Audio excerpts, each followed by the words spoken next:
अपनी स्वयं की क्षमता से काम करो, दूसरों पे निर्भर मत रहो। आज हम आपको दोस्तों गौतम बुद्ध की कहानी सुनाएंगे जिसमें चांद पर खरगोश, the bear on the moon.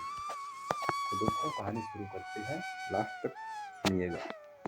Ganga किनारे एक वन में एक खरगोश रहता था। उसके 3 मित्र थे, बंदर, सियार और उदबिलाव। चारों ही मित्र दानवीर बनना चाहते थे। एक दिन बातचीत के क्रम में उन्होंने उपवास के दिन परम दान का निर्णय लिया, क्योंकि उस दिन के दान का संपूर्ण फल प्राप्त होता है। ऐसी बौद्धों की अवधारणा है। उपोषित बौद्धों के धार्मिक महोत्सव का दिन होता है। जब उपोषित का दिन आया तो सुबह सवेरे सारे ही मित्र भोजन की तलाश में अपने अपने घरों से बाहर निकले। घूमते हुए उदबिलाव की नजर जब गंगा तट पर रखी 7 लोहित मछलियों पर पड़ी तो वह उन्हें अपने घर ले आया। उसी समय सियार भी वहीं से दही की एक हंडी और मांस का एक टुकड़ा चुरा लाया, अपने घर को लौट आया। उछलता कूदता बंदर भी किसी के बाग से पके आम का गुच्छा तोड़ अपने घर ले आया। तीनों मित्रों ने उन्हीं वस्तुओं को दान में देने का संकल्प लिया, किंतु उनका चौथा मित्र खरगोश जो कोई साधारण प्राणी नहीं था।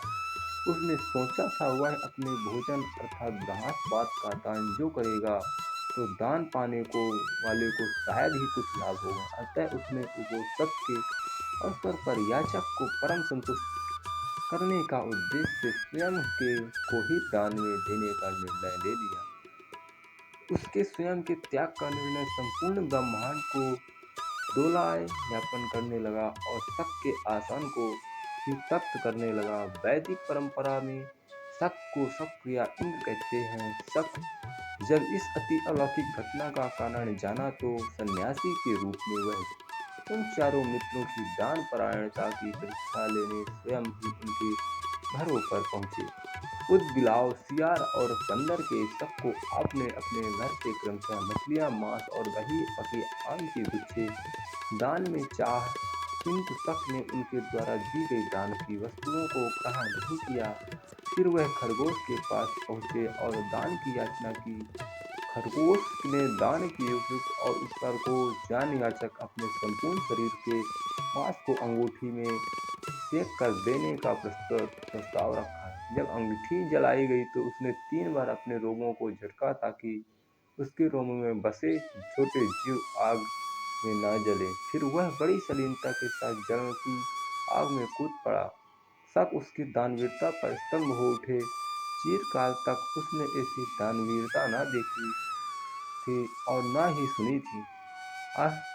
आश्चर्य, आग ने खरगोश को नहीं जलाया क्योंकि वह आग जादुई थी। शक के द्वारा किए गए परीक्षण का एक माया जाल था। सम्मोहित शक ने सब खरगोश का प्रस्तीकान किया और चांद के ही एक पर्वत को अपने हाथों में मसल चांद पर खरगोश का निशाना बना दिया और कहा, जब तक इस चांद पर खरगोश का निशाना रहेगा तब तक खरगोश जगत तुम्हारी दानवीरता को याद रखेगा। तो दोस्तों इस कहानी से हमको क्या सीख मिलती है आप कमेंट में ज़रूर बताइए और ऐसी रोचक कहानी सुनने के लिए हमारे चैनल को सब्सक्राइब कीजिए।